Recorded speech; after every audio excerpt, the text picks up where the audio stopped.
Assalamu alaikum everyone. I am Muhammad Rashid, Biomedical Engineer from King Abdulaziz University.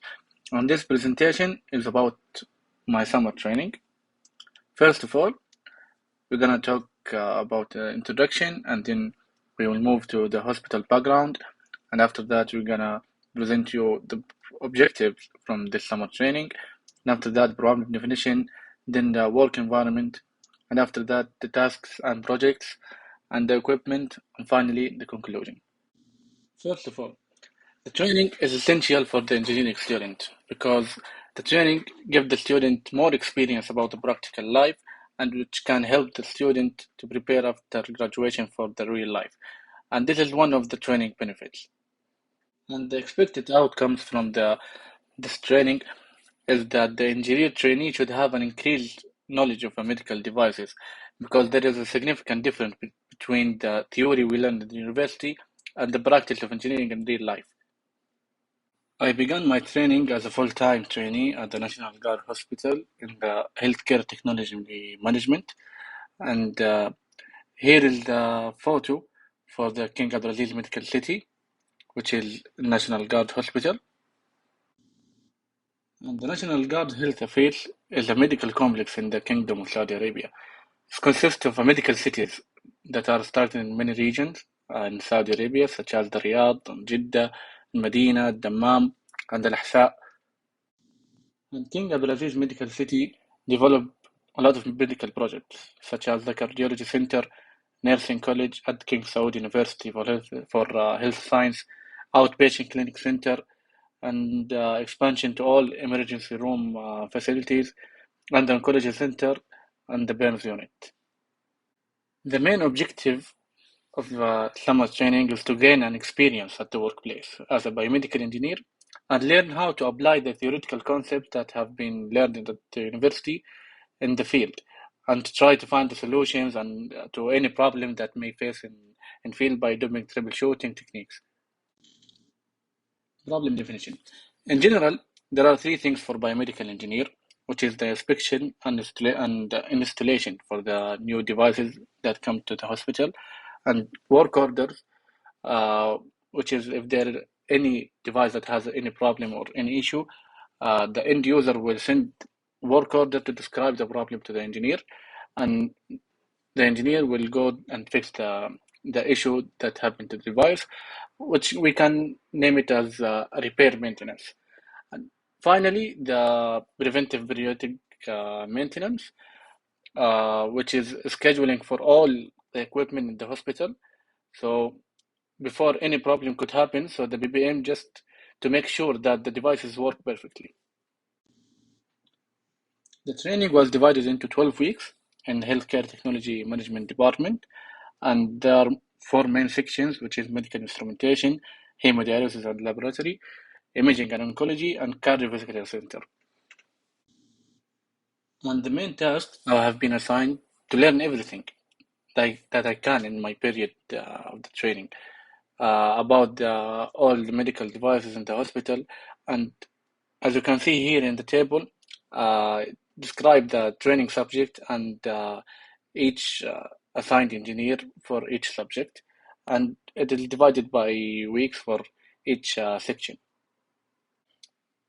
Now I'm going to talk about some equipment that I worked on in my training, such as the life back defibrillator, which is a device that applies electrical charge or current to the heart to restore a normal heartbeat. And it can also monitor a lot of vital signs. And I did BBM for this device by the analyzer, as you can see at the second picture.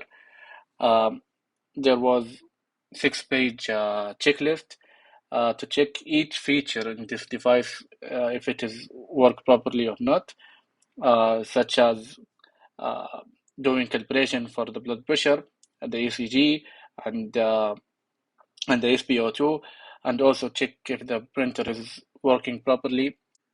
The next device is portable vital sign monitor, which can display the SpO2, the blood pressure, and the body temperature, and the heartbeat and the heart rate. Um, we received a work order that for this device, which there was an issue in the keypad, and unfortunately, the device is out of service life, so there is no spare part for this device from the company, and it cannot be replaced. So we have to remove this device, and as you can say, you can uninstall it. So there is a procedure for the scrapping or uninstall the devices from the hospital. So I learned how to do this procedure.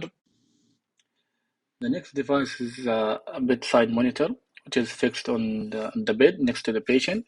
It also can display a lot of vital signs, and the difference between it and the portable one, here, this device can also display the ECG signal.